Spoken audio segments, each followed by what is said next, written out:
있으니까 우리 함께 찬양하면서 주님을 만나는 시간이 되기를 원합니다. 살아계신 주 함께 찬양하며 나아가기를 원합니다. 아멘.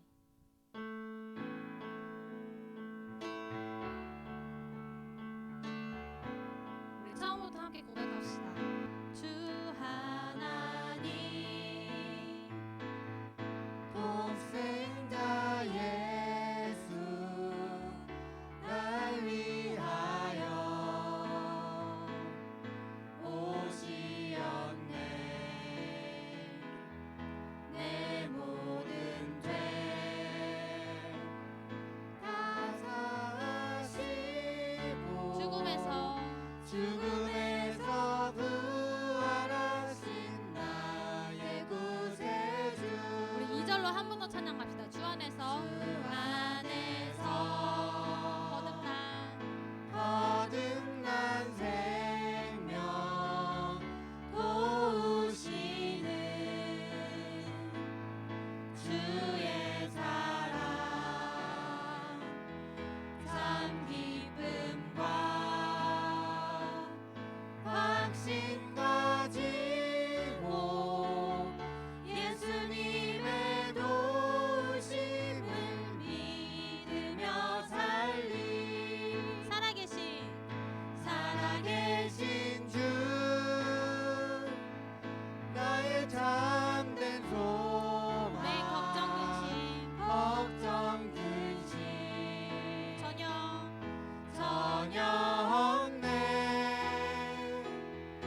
주 이름 큰 능력 있도다 난 믿네 그 이름 예수의 그 이름 부를 때 새 생명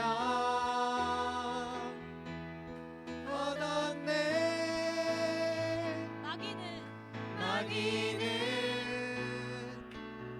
떠나가고 갇힌 자 갇힌 자 자유케 해 모든 이름보다 더 높은 이름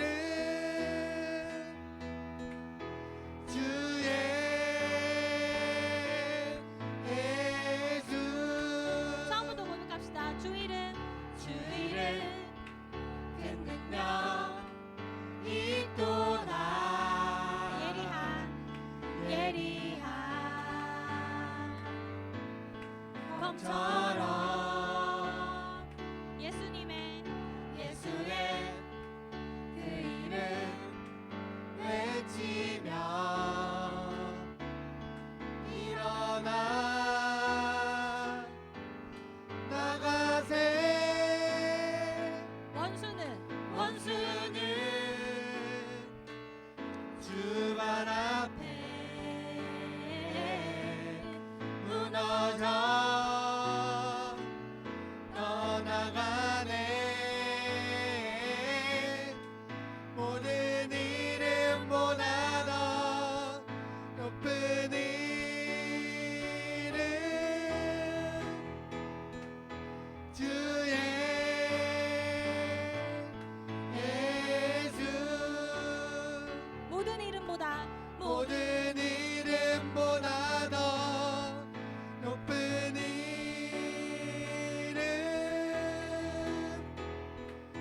주의 예수 아멘. 우리 주님께 온전히 우리의 박수 올려드립시다. 주님만 온전히 영광 받으시옵소서. 아멘.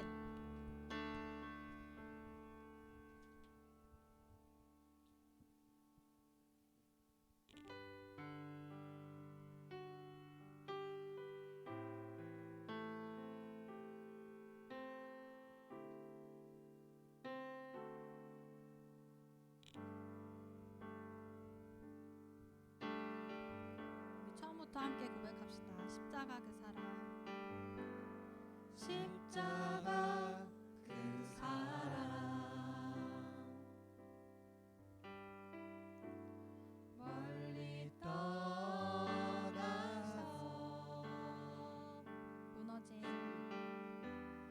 무너진 나의 삶 속에 잊혀진 주 은혜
하나님 앞에 온전히 고백하면서 나아가기를 원합니다. 기도하시겠습니다.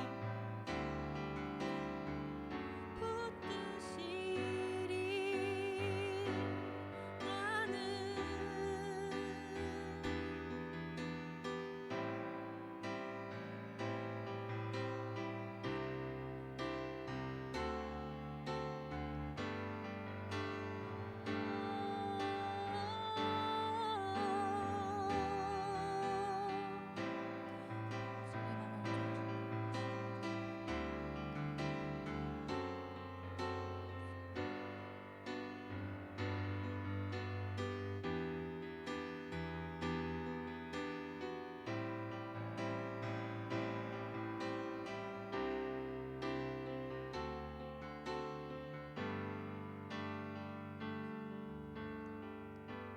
십자가 그 사랑 멀리 떠나서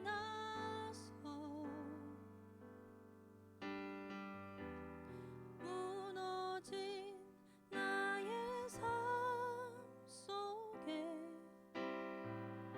잊혀진 주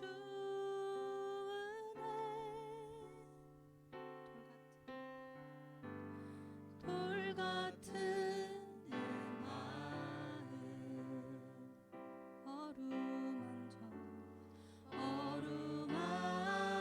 어루만지사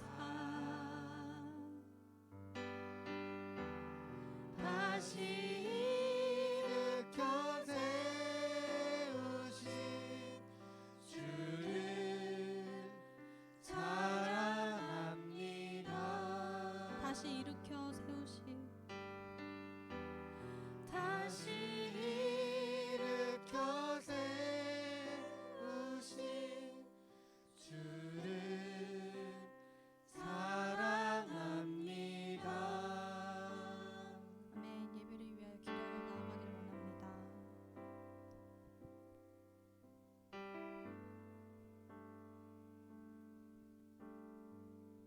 원합니다. 기도하시겠습니다. 사랑의 하나님, 오늘도 이렇게 예배의 자리에 모이게 해주시니 감사합니다. 우리가 여러 상황 가운데서도 하나님을 바라며 하나님께 예배하기 위해 나아왔습니다. 이 자리에 모인 모든 영혼들의 마음을 기쁘게 받아주시고 우리가 어디에서 예배드리든지 우리의 마음이 하나님께 온전히 갈 수 있도록 우리의 마음을 주관하여 주세요. 말씀을 전하시는 목사님과도 함께 하여 주시고 그 말씀이 우리에게 받아들여지고 순종하게 될 수 있기를 원합니다. 예배가 마치는 순간까지 함께 하여 주시며 예수님의 이름으로 기도드립니다. 아멘.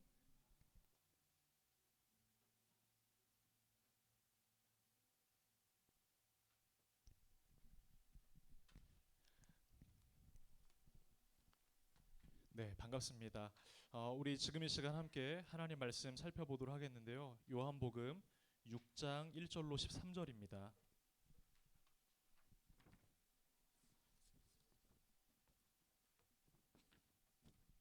신약성경 요한복음 6장 1절부터 13절까지고요. 지은 자매는 우리 여기 반주 잠깐만 좀 부탁할게요.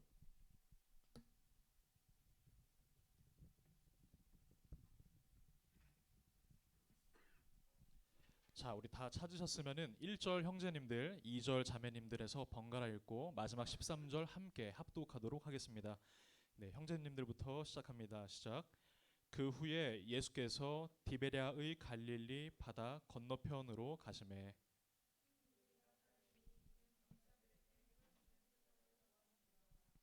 예수께서 산에 오르사 제자들과 함께 거기 앉으시니 예수께서 눈을 들어 큰 무리가 자기에게로 오는 것을 보시고 빌립에게 이르시되 우리가 어디서 떡을 사서 이 사람들을 먹이겠느냐 하시니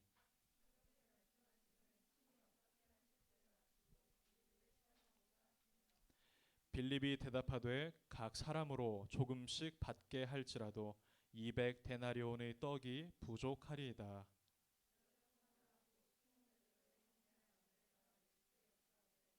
여기 한 아이가 있어 보리떡 5개와 물고기 2마리를 가지고 있나이다. 그러나 그것이 이 많은 사람에게 얼마나 되겠사옵나이까.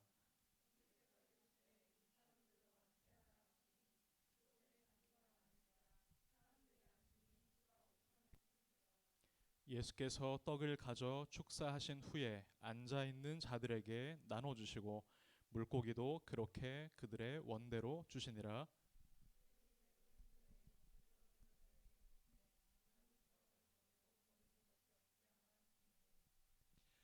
이에 거두니 보리떡 5개로 먹고 남은 조각이 12바구니에 찼더라. 아멘. 예, 오늘 말씀 전하기 전에요. 우리 지난주에 함께 해봤던 거긴 한데요. 우리 잠깐 반주 해주실 때에 우리 다 함께 자리에서 먼저 일어나 볼까요? 예, 자리에서 일어나 보시고, 예, 우리 오늘 여러분들 잠깐 제가 그렇게 많은 시간을 드리진 않겠습니다. 약 1분 정도만 시간 드릴 테니까, 예, 오늘 와서 인사 아직 못한 형제 자매들이 있다면 가서 우리 주먹으로 악수 한번 하고 돌아오시면 되고요. 계속 돌아다니시면 됩니다. 특별히 지금부터 시작하겠습니다. 네, 처음 뵙는 분들과도 가까이 다가가 주시고, 네,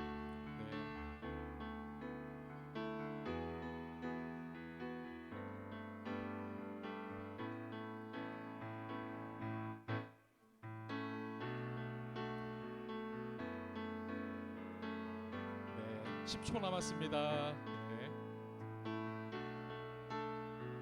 자, 저기 너무 이렇게 몰려 있는 것 같은데 저기 뒤에 우리 남성분들, 자, 남자 청년들 열심히 움직이세요. 예, 가서 남자들끼리만 인사하지 마시고 우리 여자 자매들에게도 인사해 주시고,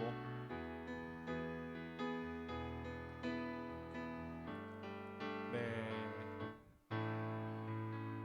네, 다 같이 자리로 돌아가도록 하겠습니다.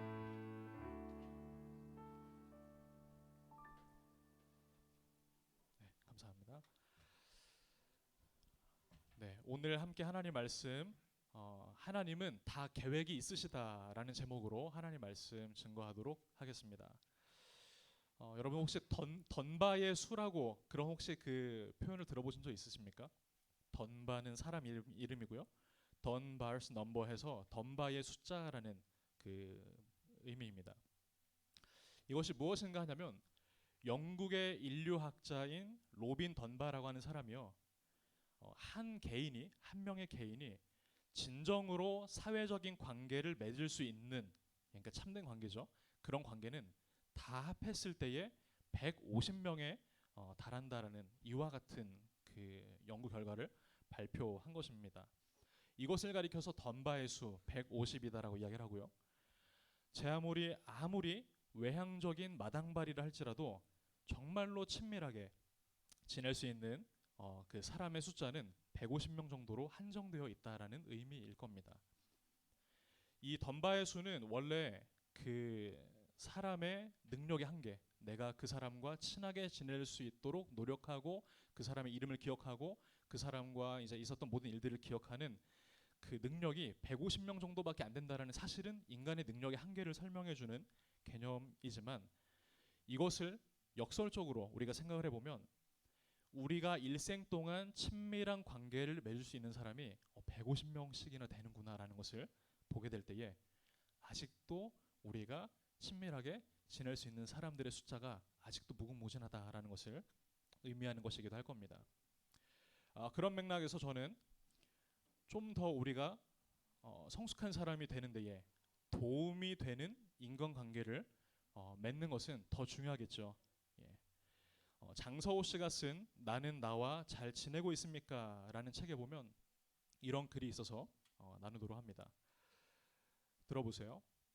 나와 비슷한 생각을 하는 사람들로만 만나면 갈등이 없어서 마음이 편할 수는 있겠지만 인생의 발전에는 큰 도움이 되지 않을 수 있다. 타성에 젖은 공동체 안에서 쳇바퀴 같은 반복적인 삶을 살 뿐이다.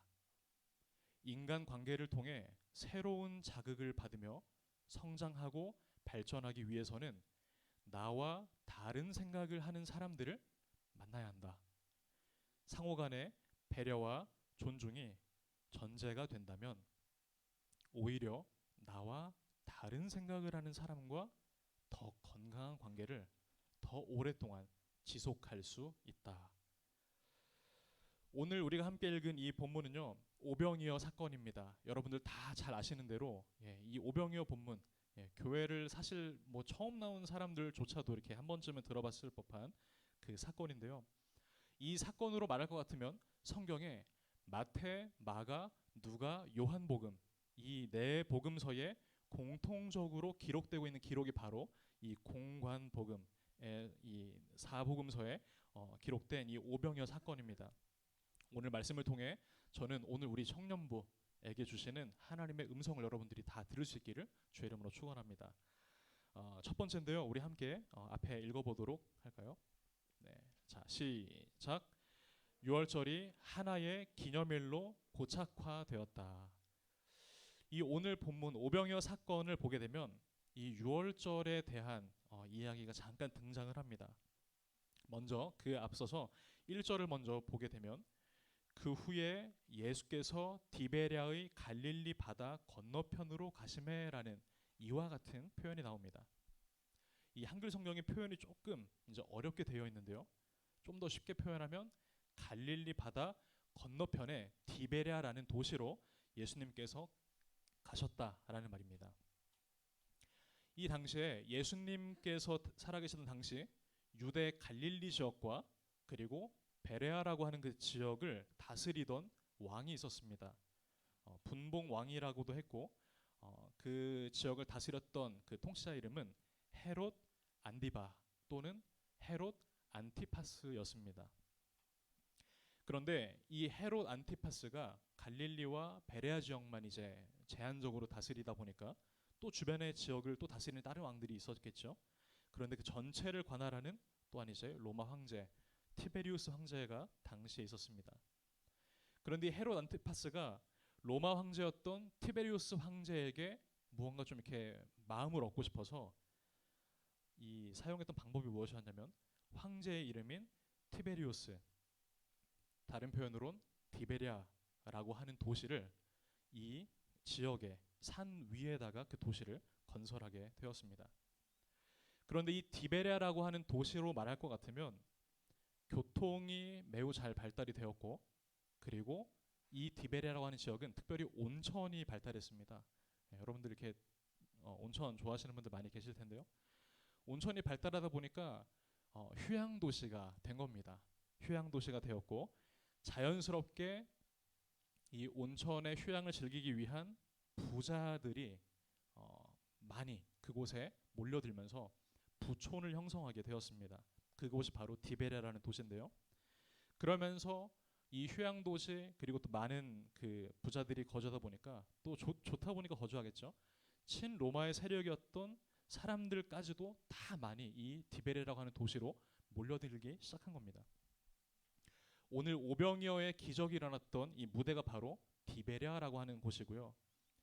오늘 본문 2절과 3절을 보면 이미 예수님에 관한 신령한 소식들, 예수님이 모든 못 고치는 병이 없다라는 그런 이야기들을 많은 사람들이 숱하게 들었습니다.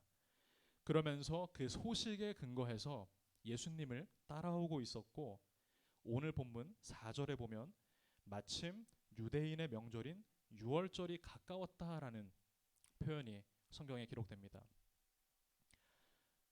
퀴즈를 내보겠습니다. 네. 한 분께 이렇게 시켜봐야지. 네.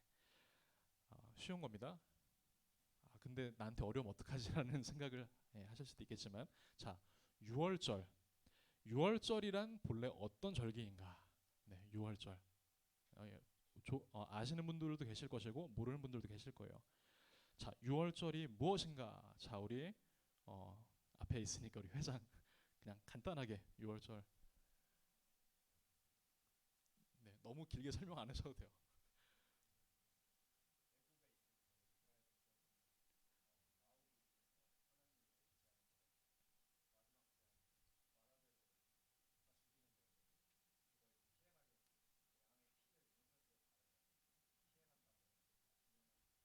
네. 설명을 너무 잘해주세요. 박수 한번 쳐주세요. 네, 역시 우리 회장입니다. 그 이야기를 잘 설명을 해줬고요. 이 6월절이라고 하는 것은 여러분들 다 잘 아시는 것처럼 이제 이집트 이집트의 노예가 되어 있던 이스라엘 백성들을 하나님이 이제 탈출시키기 위해서 막 이제 10가지 재앙들을 보냈는데 그 가운데 마지막 10번째 재앙이었던 그죠? 모든 첫 번째 태어난 장자들의 그 죽음을 이제 하나님께서 어린 양의 피를 문설주와 문틀에 바르면 그 피를 보고서 죽음의 천사가 그곳을 통과해서 지나갈 것이다라고 해서 패스오버 유월절 뛰어 넘어간다는 거죠. 패스오버 한다라는 유월절입니다. 이 당시 유대인들은요 하루의 그 개념이 일몰부터 그러니까 해가 지고 나서부터 하루의 개념이 시작되고요. 그리고 나서 그 다음 날 해가 지는 그때까지가 이 하루의 개념이었습니다. 출애굽기 12장 2절과 3절인데요. 함께 우리가 앞에 말씀 읽어보도록 하겠습니다. 시작. 이 달을 너희에게 달의 시작 곧 해의 첫 달이 되게 하고 너희는 이스라엘 온 회중에게 말하여 이르라. 네, 계속 읽어주세요. 각 가족대로 그 식구를 위하여 어린 양을 취하되. 지금 이 구절을 보시면 너희에게 이제 시작하는 그 달을 내가 상징적으로 주겠다. 너희들이 각자의 어린 양을 취해서 그 가족대로 어린 양을 잡는 것이 하나님의 방법이었습니다. 6월절에는 각 가정의 가장이 흠없고 1년 된 어린 양 수컷 또는 숫염소를 잡아서 제사를 그 피를 문설주에 발라야 되는 이와 같은 책임이 이 가장에게 있었습니다. 그리고 나서 그 잡은 동물을요 죽이고 나서 그 동물을 불에 구워 먹어야지 그거를 혹여 다른 방법 물에 삶거나 또는 뭐 튀기거나 날것으로 먹어서는 안 되었습니다. 그뿐만이 아니었죠. 그 잡은 동물의 머리와 그리고 다리와 내장까지도 모두 다 불에 구워 먹는 이와 같은 법을 하나님이 제정하셨던 겁니다. 그리고 나서 먹을 때에 6월절의 식사의 옷차림은 어땠냐면 허리에 띠를 띠우고 발에 신발을 신고 손에는 지팡이를 잡고 언제든지 튀어나갈 수 있게 여행길에 오를 수 있도록 그렇게 준비를 한 채 식사를 했던 것이 바로 6월절의 식사입니다. 그러면서 마지막으로는 천사에게 죽임을 당하지 않도록 이스라엘 백성들이 그쵸? 당시 출애굽하기 직전에 집안에 있었던 것처럼 6월절 식사를 하고 나서 집에 나가지 않고 집에 가만히 있어야만 했습니다. 그런데 재밌는 것은 오늘 본문 4절의 표현을 우리가 다시 한번 보다 보면 마침 유대인의 명절인 6월절이 가까웠다라고 그와 같은 성경의 표현이 있습니다. 유대인의 명절인 6월절이라고 했을 때에 이 요한복음 안에서 이와 같은 표현이 좀 몇 번 등장하거든요. 이때에 그냥 6월절이라는 것이 유대인의 명절이구나 이와 같은 단순한 의미가 아니라 유대인들의 명절 원래는 이걸 살아계신 하나님을 만나는 시간이 되고 살아계신 하나님을 기뻐 찬양하는 시간이 6월절의 그 축제가 돼야 되는데 6월절이 하나의 그냥 명절로서 기념으로서 그냥 고착화되고 이게 사람들의 마음에 감동을 주지 못하는 이와 같은 명절로 타락해 버렸다라는 것이 오늘 성경 4절에 요한복음이 강조하고 있는 강조점입니다. 본래 6월절은 양고기를 먹으면서 이스라엘 민족에게 베풀어 주셨던 그 하나님을 다시 한번 찾고 즐거워하고 예배하는 축제 날인데 지금 보십시오. 오병이어 사건 직전에 예수님께로 나아오는 이 일반 군중들의 모습은 곧 6월절이 다가오고 곧 예배와 축제의 분위기가 돼야 하는데 먹고 즐기는 축제의 분위기와는 거리가 멀게 반대로 예수님 앞에 굶주린 상태로 나오고 있다라는 것입니다. 그런가 하면 오늘 두 번째로 우리가 함께 살펴보고자 하는 두 번째 부분이 있습니다. 함께 읽어봅니다. 시작. 예수님과 동일하게 공감의 눈으로 바라보기를 훈련하라. 프란스 드 빌이라는 저자가 쓴 공감의 시대라는 책이 있습니다. 그 책을 보면 미국인 심리학자였던 러셀 처치라는 사람이 했던 매우 흥미로운 실험이 그 안에 담겨 있는데요. 어떤 실험이냐면 쥐를 가지고서 한 실험입니다. 쥐를 가지고 지렛대에 쥐가 이제 버튼을 딱 누르면 먹이가 막 나오도록 이렇게 세팅을 한 거예요.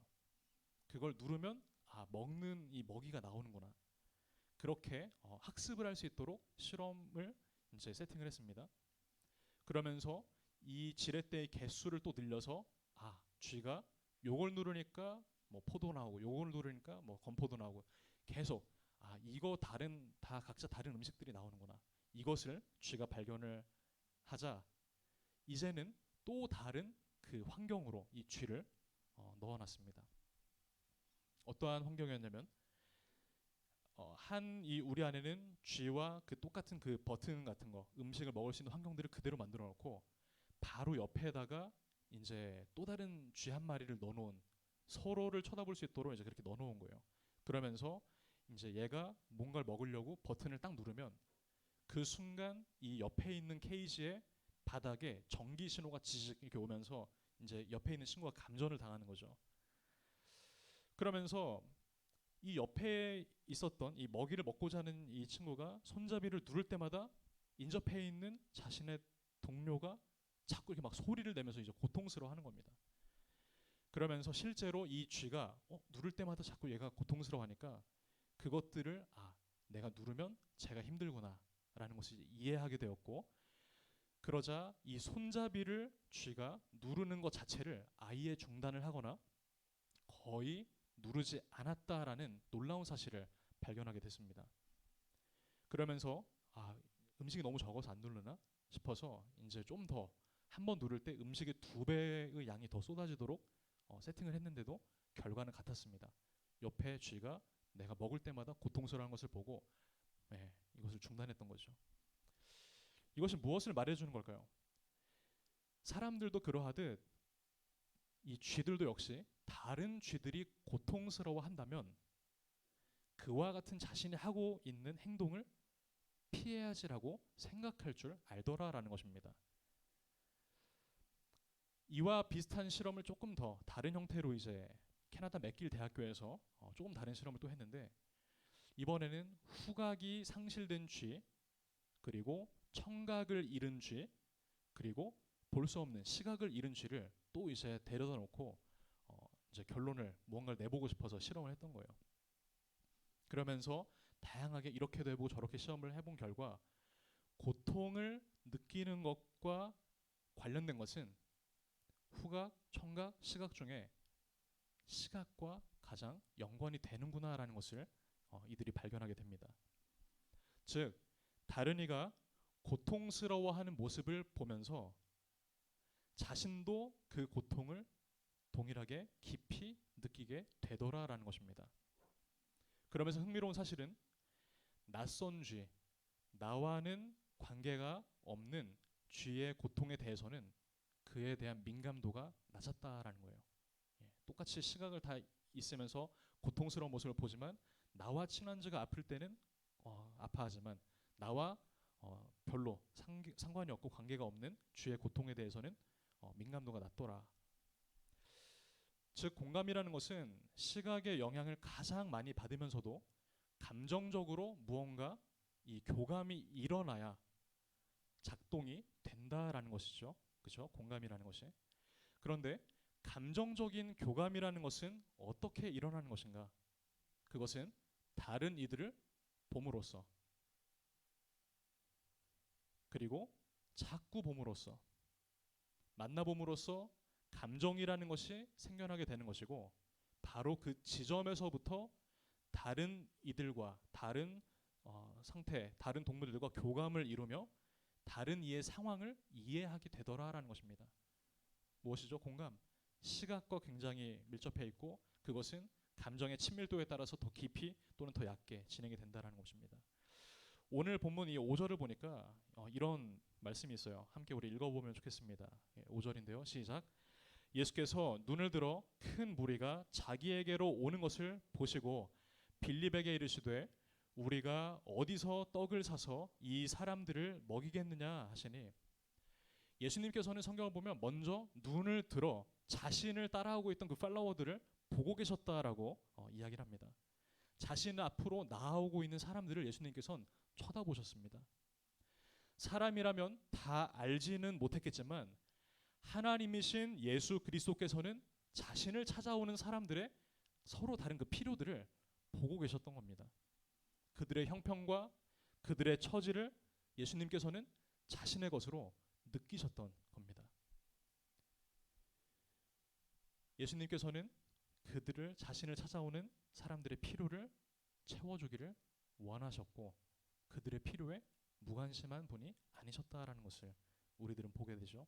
빌립에게 이르시되 우리가 어디서 떡을 사서 이 사람들을 먹여야만 하겠느냐. 그러자 빌립이 대답합니다. 예수님, 200데나리온의 떡 그 돈이 있어도 이 수많은 사람, 이 남자 성인만 되는 이 5천 명이 되는 사람들을 먹이는 것은 불가능합니다.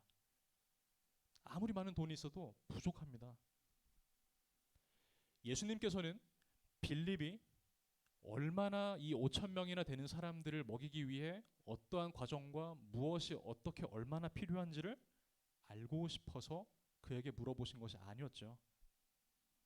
성경을 보면 자세히 보면 예수님께서 빌립에게 야, 우리가 어디 가서 이 많은 사람들을 먹일 그 떡을 어디 가서 사느냐라고 물어보신 그 이유는 바로 빌립을 시험하고자 그렇게 물어보셨다라고 성경은 기록하고 있습니다. 하나님께서는 사람의 모양으로 자신이 인간이 되어 낮아지신 것처럼 예수님의 제자 빌립도 그에게도 굶주린 사람들을 향해 낮아지고 그들을 바라보고자 하는 그 마음이 있는지를 확인하고 싶으셨던 것 같습니다. 예수님께서 친히 어렵고 힘든 사람들을 찾아가서 고쳐주고 그들에게 사랑을 전해주고 하셨던 것처럼 이 제자 빌립에게도 저 수많은 사람들을 살려야겠다, 먹여야겠다라는 마음이 빌립 안에 있는지, 제자 빌립이 굶주려 하는 이들에게 무엇이든 무엇이라도 도움을 주고자 원하였는지를 예수님께서는 질문을 통해 보기를 원하셨던 것입니다. 예수님께서는 결국 자신의 제자 빌립이 얼마나 그 배고픔과 굶주림 가운데에 예수 앞으로 나아오고 있는 그 사람들을 사랑하는가, 얼마나 목자의 마음으로서 그들을 먹이기를 원하는가, 이것을 보고 싶으셨던 거죠. 지금 당장 내 배가 고프지 않더라도 다른 이들이 고파하고 굶주려 있을 때에 나도 배고프다라는 것을 함께 느낄 줄 아는 것, 다른 사람들의 아픔과 슬픔을 마치 나의 경우처럼 함께 느낄 수 있는가, 내 관점에서만 상황을 바라보고 해석하는 것이 아니라 상대방의 관점에서도 생각을 해보고 또 제3자의 관점에서도 생각을 해보고 이해하고자 하는 것, 이것이 바로 예수님께서 눈을 들어 그 무리들을 바라보셨던 이 공감이다라는 것입니다. 그런가 하면 세 번째 함께 읽어보겠습니다. 시작. 하나님의 때와 방법을 하나님께서 축복해 주시는 때를 기다리라. 오늘 본문을 통해서 말씀하고자 하셨던 정말 궁극적인 마지막 메시지가 있었다고 한다면 하나님께서는 자신의 백성을 먹이시고 인도하실 때에는 다 계획이 있다라는 것을 오늘 우리에게 말씀하기를 원하시는 것 같습니다. 하나님께서는 나를, 또 여기 계신 우리 형제님들을, 우리 자매님들을 어떻게 먹이실지, 또 우리가 어떻게 인도함을 받고 어떻게 먹게 될지를 우리는 알지 못합니다. 하지만 하나님께서는 아십니다. 오늘 5천 명을 먹이시는 이 사건 가운데에 2명의 제자의 모습이 등장했죠. 한 명은 빌립이었고 또 한 사람은 안드레였습니다. 빌립은 어디서 떡을 사서 이 사람들을 먹이겠냐라는 예수님의 질문에 무엇이 얼마나 필요한지를 계산하려고 생각을 했고 5천 명을 먹이는 것은 결코 일어날 수 없는 일이 일어나는 것과 같다라는 이와 같은 판단을 내렸습니다. 한마디로 예수님, 그건 불가능합니다. 그런 일이 일어날 가능성은 전혀 없습니다. 왜냐하면 자신이 계산을 해보니까 수많은 사람들에게 도움을 주려면 200데나리온의 이 돈이 필요한데 그것은 오늘날로 따져보면 약 7개월에서 8개월치의 월급에 해당하는 보수입니다. 예수님, 누군가가 7, 8개월어치 봉급을 모아둔 게 있다 할지라도 겨우 한 사람당 한 입씩 정도밖에 먹지 못합니다. 그러나 성경이 오늘 우리에게 보여주고 있는 놀라운 사실은 세상의 모든 것을 창조하신 하나님께서는 이미 모든 것의 계획을 가지고 이미 일하고 계셨다라는 것입니다. 어떤 일이 일어날 가능성이 전혀 없거나 또는 부족하다 할지라도 이미 하나님께서는 내가 일하고 있으니 걱정하지 말라라는 이와 같은 메시지가 오늘 이 오병이어 사건의 가장 중요한 핵심이라고 생각합니다. 우리 6절인데요. 6절 함께 읽어보도록 하겠습니다. 네, 그 다음이요. 자, 읽어봅니다. 시작.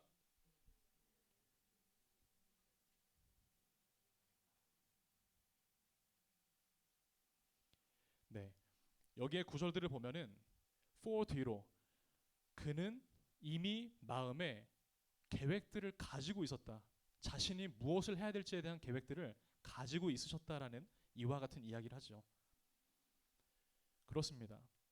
예수님께서 빌립에게 물으실 때에는 빌립 한 사람의 그의 생각과 그가 어떠한 믿음을 가지고 있는지를 시험하기 위해서 물으시는 질문입니다.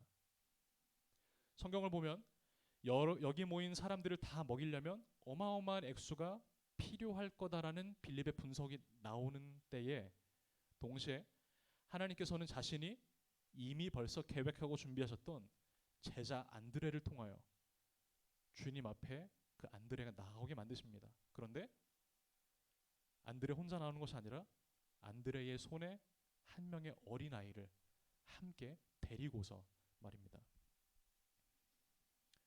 김혜건 교수님이 쓴 그 요한복음에 대한 책을 보면 이와 같은 해석이 있더군요. 함께 우리 읽어보면 좋겠습니다.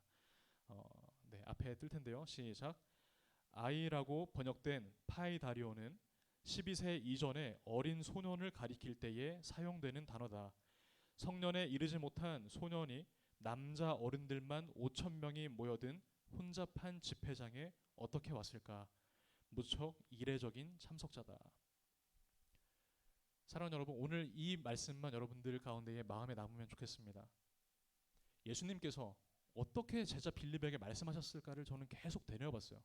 그 당시의 환경에 나가서 예수님이 뭐라고 말씀하실까? 제자 빌립아, 나는 없는 것도 있게 하고 작고 초라한 것도 크게 만들 수 있는 하나님이다. 나는 네가 말한 그렇게 큰 액수가 없다고 할지라도 작은 미물인 떡 5개와 물고기 2마리로도 여기 모인 수많은 사람들을 먹일 수 있는 존재가 바로 나다. 예수님께서는 이 제자 빌립에게 이와 같은 부분들을 말씀하고 싶으셨던 것입니다. 이 무대는 제자 빌립에게 또 자신을 따르는 수많은 사람들에게 동시에 깨달음을 주기 위한 하나님의 세팅이었습니다. 남자 성인들만 하더라도 5천 명이 모인 곳에서 12살이 채 되지 않은 어린아이가 나타난다라는 것은 이것은요 매우 놀라운 하나님의 여호와 일의 준비하심입니다. 저는 그 이전에 사실 이런 생각들을 잘 해보지 못했던 것 같습니다. 오병이어 사건 하면 당연히 사람들 남자 5천 명, 여자나 어린아이 포함하면 2만 명, 2만 5천 명 정도 그래 사람들이 모여 다녔겠지. 그런데 또 다른 시각, 김영훈 교수님의 시각으로 보다 보니까 남자 성인이 5천 명으로 바글바글한데 거기서 어린아이들이 생각을 해보세요. 그 따라가도록 여러분들 같으면 놔두시겠습니까? 저는 이런 생각이 또 드는 거예요. 어린아이를 남자들이 5천 명 있는 곳에 그렇게 보낼 수 있을까? 오병이어로도 5천 명을 먹이시는 예수님께 나아갈 때에 우리의 인간적인 생각으로 우리들은 판단해서는 안 됩니다. 하나님께서는 생각의 속도가 곧 현실에서 일하는 속도와 동일하기 때문에 우리들은 우리의 인간적인 생각이 아닌 하나님의 판단과 하나님의 생각의 속도에 우리가 맞춰 살아가야 됩니다. 말씀을 마무리하겠는데요. 저는 이렇게 정리를 해보고 싶어요. 예수 그리스도께서 축복하시면 이와 같은 기적도 작은 민물을 통해 기적이 일어나게 된다라는 이와 같은 사실은 예수 그리스도께서 그가 곧 살아계신 여호와 하나님이다라는 것을 보여준다라고 생각을 해요. 하나님께서는 다 계획이 있으십니다. 우리가 다만 가져야 할 모습이 있다면 고착화된 어떠한 예배의 형태나 이미 굳어져 버린 우리의 마음의 상태, 기쁨을 계속 찾지 못하는 이와 같은 상태로 굳어져서는 안 되고 예수 그리스도로 말미암아 진정한 기쁨을 누릴 수 있기를 축원합니다. 또 하나 우리에게 필요한 모습이 있다면 예수님과 같이 눈을 들어 그들과 함께 감정을 가지고서 공감하는 것이 되고, 또한 마지막으로 하나님께서 축복해 주시는 그 때를 기다리는 것, 이것이 바로 오늘 이번 한 주 우리에게 주시는 하나님의 말씀입니다. 우리 지금 이 시간 함께 이렇게 한번 좀 찬양을 해보면 좋겠는데요. 은혜로다라는 찬양을 준비했습니다. 이 찬양을 함께 부르실 때에 우리 조명도 꺼주시면 좋겠고요.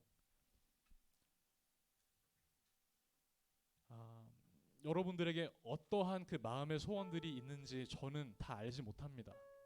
오늘 말씀을 들으시면서 어떠한 부분이 생각나는 분들도 계실 거고, 또 다른 부분에 좀 더 나에게 주신 음성으로 들으시는 분들이 계실 텐데, 우리 지금 이 시간에 하나님의 그 은혜로운 손길을 우리가 찬양하면 좋겠습니다. 사람이 피조물이 할 수 있는 최고의 행위가 있다면 그것은 바로 살아계신 하나님을 높여드리고 찬양하는 그 행위라는 것이기 때문입니다. 우리 지금 이 시간 은혜로다 찬양하실 때 다 함께 자리에 일어나서 우리 하나님 앞에 찬양 드리도록 하겠습니다. 시작됐네, 시작됐네. 우리 주님의 능력이, 우리 주님의 능 선포하십시오. 나의 삶을 다스리고 새롭게 하네, 자유하네, 자유하네. 죄와 사망으로부터, 죄와 사망으로부터 나의 삶은 변하고 난 충만하네. 시작됐네, 시작됐네.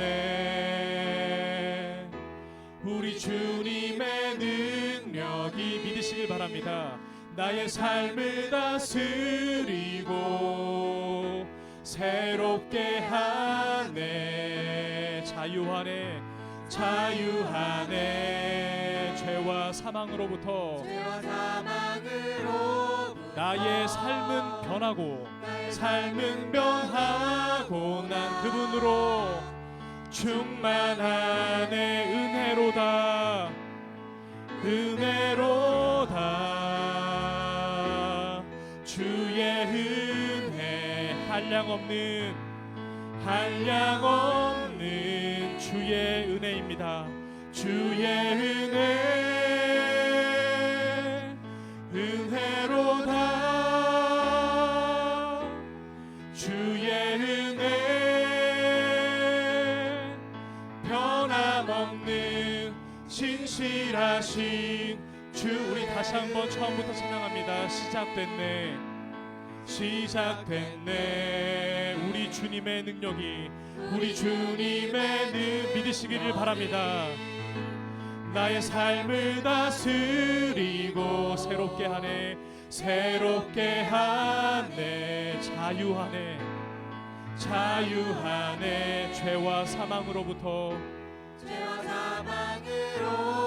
나의 삶은 변화될 것입니다. 나의 삶은 변하고 난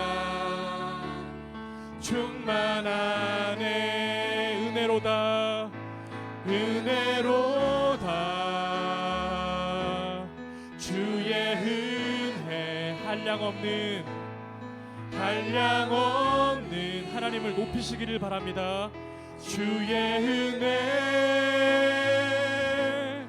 은혜로다.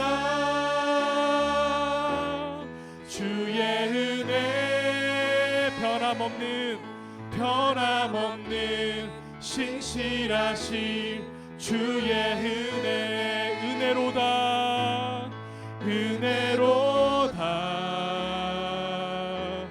주의 은혜 한량없는 주의 은혜로다.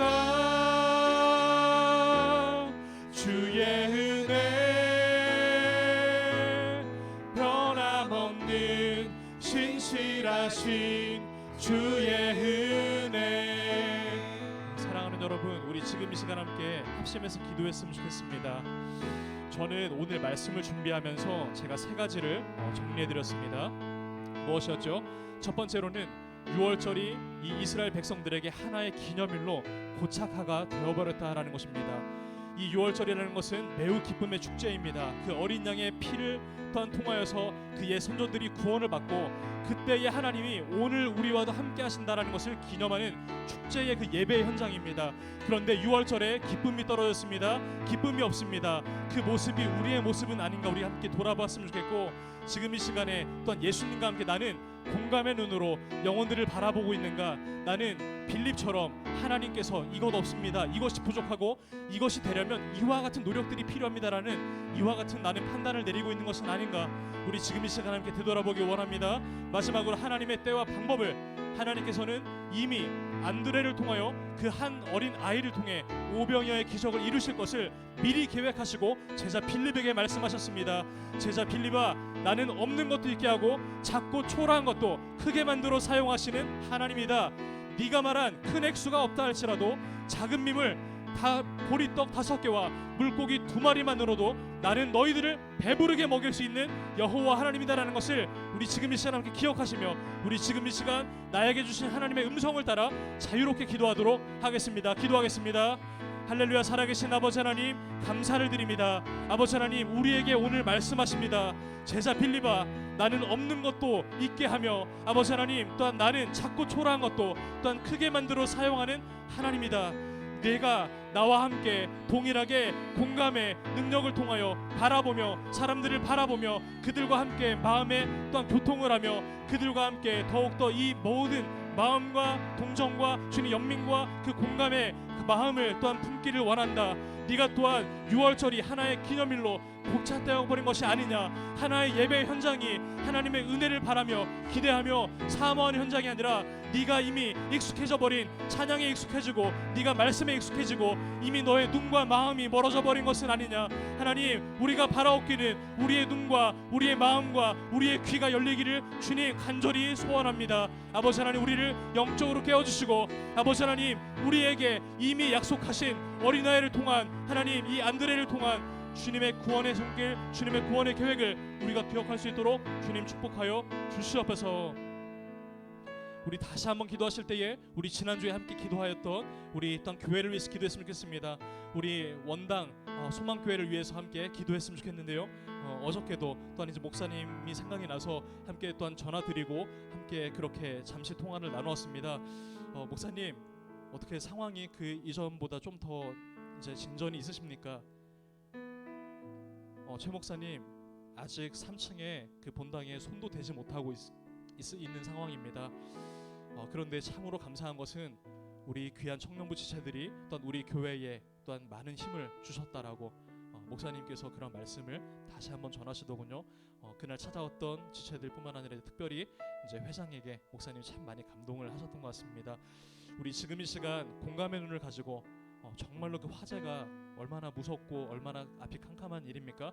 우리 원당 소망교회의 정여균 목사님의 성함 정여균 목사님의 성함을 부르면서 함께 우리가 그 교회와 또 목사님을 축복하도록 하겠습니다. 함께 기도하시겠습니다.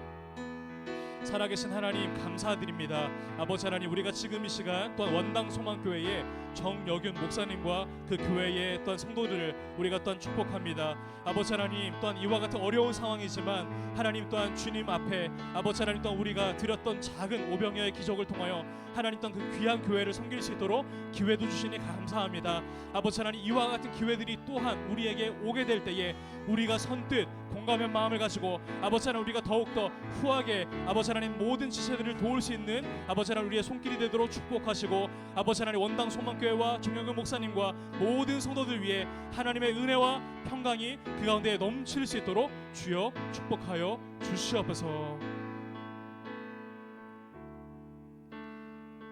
살아계신 하나님 감사드립니다. 오늘 이 시간 우리에게 오병이어의 말씀을 통하여 주님 말씀해 주심을 감사드립니다. 하나님, 6월절이 하나의 기념일로 고착화되어 버린 것은 아닌지 우리가 다시 한번 살아계신 하나님을 만나는 이 예배의 현장이 되기를 소원합니다. 하나님, 그러기 위해서는 이 현장을 위해 하나님 기도의 손길들이 더욱 모여져야 하고, 하나님 단 우리 한 사람 한 사람이 이곳에서 살아계신 하나님을 만나고자 하는 그 사모함으로 가득 차야 될 때에 그때 주님께서 우리 가운데 말씀하실 줄을 믿습니다. 하나님, 우리의 예배가 더욱더 살아있는 기쁨이 될 수 있도록 축복하여 주시고, 예수님과 동일하게 공감의 눈으로 영혼들을 바라보며 하나님의 때와 방법을 축복해 주시는 그 때를 우리가 잠잠히 기다리며 믿음으로 바라볼 수 있도록 함께하여 주시옵소서. 이 모든 말씀 살아계신 예수 그리스도 이름 받들어 기도드리옵나이다. 아멘. 네, 우리 지금 이 시간에는 다 함께 일어나신 상태에서 하나님께 귀한 헌물 드리도록 하겠습니다.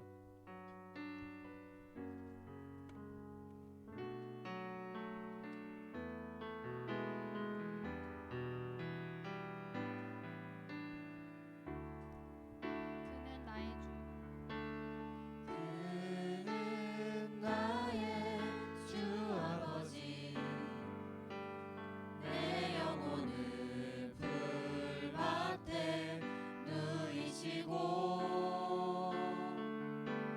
새와 나무의 노래로 내 맘을 위로하여 주시네. 주는 내 피난처, 내 요새 되시니 내 피할 곳은 주뿐이네. 나 돌아갈 내 보람 주의 집에서 내 주님 맞아 주시리. 기도하겠습니다. 살아계신 하나님 감사합니다. 우리를 또한 귀하게 축복하여 주시기 때문에 또한 우리가 하나님 앞에 나올 수 있었고, 또한 우리가 이 자리에 또한 빈손으로 나오지 아니하고 하나님께 드리는 귀한 물질을 구별하여 드렸습니다. 하나님, 바라옵기는 또한 이와 같은 귀한 물질에 우리의 마음을 하나님께 또한 달아드릴 때에 하나님 우리를 칭찬하시고 우리를 또한 인정하여 주시고, 더욱더 우리가 하나님께 귀한 기쁨과 또한 사랑을 얻는 우리 모든 지체들 다 될 수 있도록 주님 축복하여 주시옵소서. 아버지 하나님, 또한 특별히 공부하는 학생들 가운데에 주님 특별히 또한 새로운 직장을 얻기를 소망하며 기도하며 준비하는 모든 지체들 위에도 하나님 동일한 은혜, 넘치는 은혜를 주님 부어주셔서 하나님께 귀한 영광의 길로 또한 우리가 인도함 받을 수 있도록 아버지 함께하여 주시옵소서. 감사드리며 살아계신 예수 그리스도 이름 받들어 기도드리옵나이다. 아멘.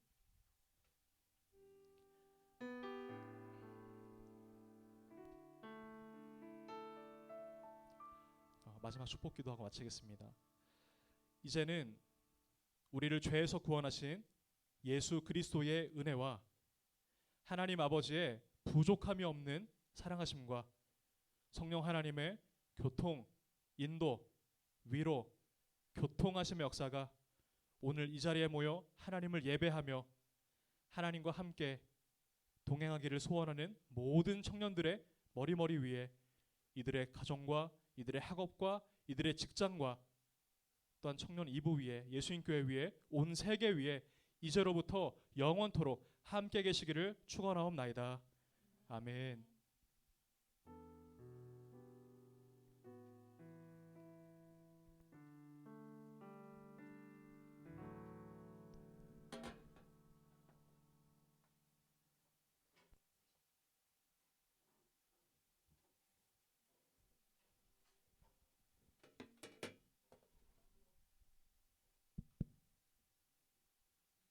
샬롬. 네, 하이요. 반갑습니다. 청년 이부 예배에 오신 여러분을 진심으로 환영합니다. 광고는 몇 가지가 있어요. 첫 번째 광고는요. 잠깐 손만 들어주시겠어요? 원미연 자매님 부부가 잠깐 오셨어요. 와.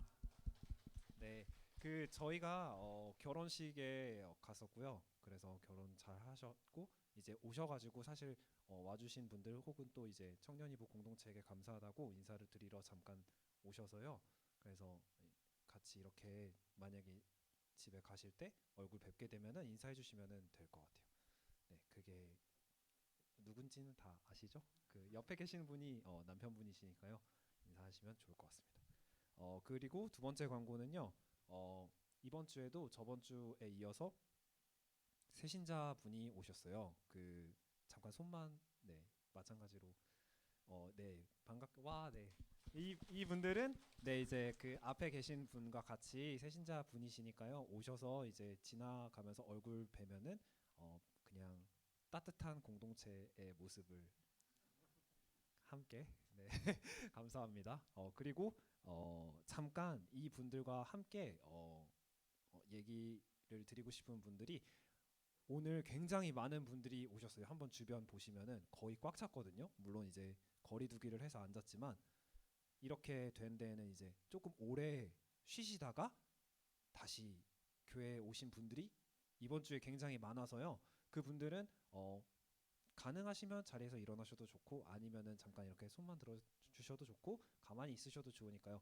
새신자분들과 같이 해서 함께 축복하는 축복송을 부르면 좋을 것 같아요. 그래서 무슨 찬양이죠? 당신을 통해 부르는데 당신을 통해 흐르는 하나님 사랑 열방을 적시는 성령의 단비처럼 하나님 사랑 당신을 통해 흘러가기를 축복해요. 감사합니다. 네. 그리고 이제 총 세 가지 소식이네요. 네, 짧게 전하겠습니다. 다음 주에는 그 다음 주죠. 6월 7일에는 총회가 있을 예정이에요. 저희가 상반기를 마쳤기 때문에 하반기 들어가기 전에 임원들의 역할이 이제 정확히 정해져서요. 그것들에 대해서 소개를 드리고 회칙을 바꿔야 해요. 그래서 여러분들이 총회에 참여해 주셔서 회칙이 바뀐 거를 확인해 주시고 바뀐 것에 대해서 투표를 해 주셔야 하기 때문에요. 6월 7일 다음 주에는 모두 오셔서 총회에 참석해 주시면 감사하겠습니다. 그리고 그 다음 광고인데요. 다음 주에는 연합 예배로 드려집니다. 네, 연합 예배는 이곳이 아니고요. 이 건물 2층이에요. 이 건물 2층에 1시까지 오시면 돼요. 1시예요. 이 예배는 청년 2부 예배는 5층에서 1시 15분인데요. 연합 예배는 2층에서 이 건물 2층에서 1시입니다. 네. 그리고 마지막 광고인데요. 지금 현재 2층에서 시무권사님 그러니까 저희 교회의 시무권사님을 뽑는 투표를 진행하고 있다고 합니다. 사실 저도 얼굴은 잘 모르고 누군지 잘 몰라요. 그렇지만 그래도 교회 예수인 교회라는 이름으로 우리가 하나의 공동체로 있기 때문에 보시고 내가 투표해야 되는구나 아시고 가서 투표 한번 해주시면 되게 감사할 것 같아요. 사실 그게 우리의 의무니까요. 네, 그것까지 해주시면 되겠습니다. 네, 광고는 여기까지고 오늘은 셀 모임이 있기 때문에 각 네, 각 셀에 흩어져서 모임하시고 집에 가시면 돼요. 안녕.